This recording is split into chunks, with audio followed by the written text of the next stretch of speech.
Bonjour à tous, bienvenue à Tech Fest 2025, bienvenue sur le plateau de Tech Fest TV. Mon invité, Guillaume Buffet, le président de Motherbase. On va s'installer sur le plateau et je vais tout de suite vous poser la première question. On va parler de décarbonation. Absolument. Comment avez-vous construit le village de décarbonation ? Alors c'est un long processus qu'on a mis en place. En fait, on a créé le premier village de la décarbonation ici, il y a exactement un an. Mais à l'issue de cette première édition, on s'est dit c'est super important de commencer pour la deuxième édition par aller voir les industriels eux-mêmes pour savoir quels sont leurs problèmes. Vous voyez, on est sorti d'une cabine qui permet, c'est assez facile de comprendre qu'en transportant les gens sur des véhicules par câble qui fonctionnent à l'énergie électrique, ça fait moins de saloperies dans l'atmosphère que des gaz, enfin du pétrole, etc. Mais ça, c'est un sujet. Des sujets, il y en a énormément. Donc, on est allé à la rencontre des industriels et on leur demandait c'est quoi vos vrais problèmes du quotidien dans vos enjeux de décarbonation. Et grâce à ces rencontres, on a pu identifier des pain points, comme on dit en bon français, et les lister. Et à partir de là, aller regarder quelles sont les solutions qui existent pour répondre à ces points de blocage. Solutions qui existent dans des sociétés tierces qui sont capables de les apporter. Exactement. Et en particulier, ce qu'on appelle des startups, c'est-à-dire des jeunes entreprises innovantes. Là, en l'occurrence, les équipes de Tech Fest nous ont demandé d'aller regarder en priorité les startups françaises. Et donc, on a tout fait tourner les algorithmes d'IA de ma société qui s'appelle Motherbase. Et grâce à ça, parmi 200 000 solutions que l'on suit dans le monde, on a détecté 500 startups françaises qui participent à ces sujets de décarbonation. Et on leur a proposé, en fonction des pain points, de venir ici à Tech Fest. Et là, il y en a 50 qui sont présentes juste derrière nous pour amener 50 solutions à ces entreprises.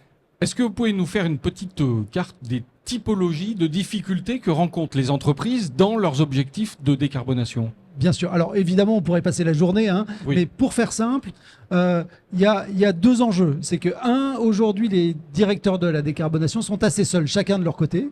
Et puis, ils ont du mal à faire comprendre que la décarbonation, ça résout des problèmes, y compris des problèmes business. Donc ça, c'est la première chose. Réussir à les mettre en lien avec leur direction générale et à les connecter entre eux.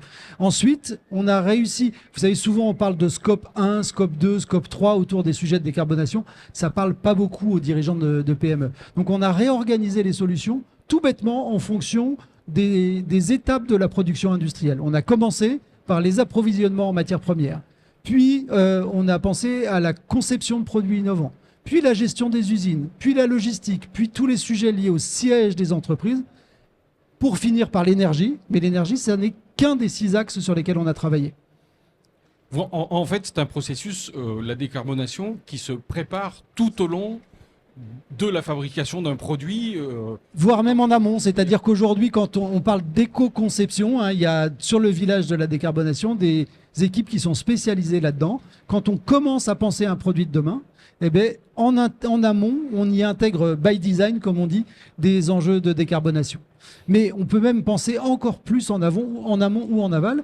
Parmi les solutions qui sont présentes sur Tech Fest, il y a des gens qui font, vous connaissez Back Market, qui permettent plutôt que d'acheter un téléphone neuf, j'achète un téléphone reconditionné. Aujourd'hui, je suis industriel. Je peux acheter du matériel industriel reconditionné. Il suffit d'aller sur le village de la décarbonation et de rencontrer. Ou je suis, un industriel et je dégage beaucoup de chaleur. Aujourd'hui, ça réchauffe l'atmosphère. Demain matin, ça peut fournir de l'énergie. Ça s'appelle la récupération de la chaleur fatale et il y a une solution pour ça. Justement, c'était ma dernière question, est-ce que vous avez quelques exemples concrets de solutions que sont capables d'apporter les entreprises présentes sur Tech Fest ? Ben voilà, je vous en ai cité déjà un ou deux, voilà. Mais il y en a donc 50. Ouais. Je vous ai cité entente autour de la récupération de la chaleur fatale, mais je ne sais pas, d'un coup, je me dis, il y en a tellement que c'est difficile de retrouver les bons exemples, mais par exemple, il faut commencer par avoir une vision très claire. Il y a des gens qui vont vous permettre de mesurer de façon hyper précise votre situation aujourd'hui. Oui, parce que ça part par un diagnostic. Évidemment, il faut partir par le... Si je ne sais pas où je vais, je ne peux pas savoir où je... Enfin, si je n'ai pas mesuré où je suis, je ne peux pas décider où je vais aller. Ensuite, il y a beaucoup de solutions autour de la mobilité. Par exemple, Il y a beaucoup de gens dans leurs entreprises aujourd'hui qui ont des véhicules de fonction. Et si demain, on avait des vélos de fonction, tout bêtement, eh bien, Cycler va permettre de le faire, etc. etc. Donc, 50 solutions sur 6 axes, les 6 axes que je vous ai mentionnés tout à l'heure, et directement accessible. Ça, c'est un point qui était très important pour nous. C'est s'assurer que quand vous allez voir les porteurs de solutions ici, vous pouvez démarrer un projet avec eux dès demain matin. Tout de suite. Exactement. C'est vraiment le lieu où il faut être, notamment sur Tech Fest, parce que ici, les solutions sont présentes en fait. Elles sont présentes et elles sont opérationnelles. Ça a fait partie des critères de sélection, s'assurer qu'on n'est pas dans 2 ans, 3 ans, 5 ans, on est dans la mise en œuvre opérationnelle dès maintenant. Merci Guillaume Buffet. Je vous en prie.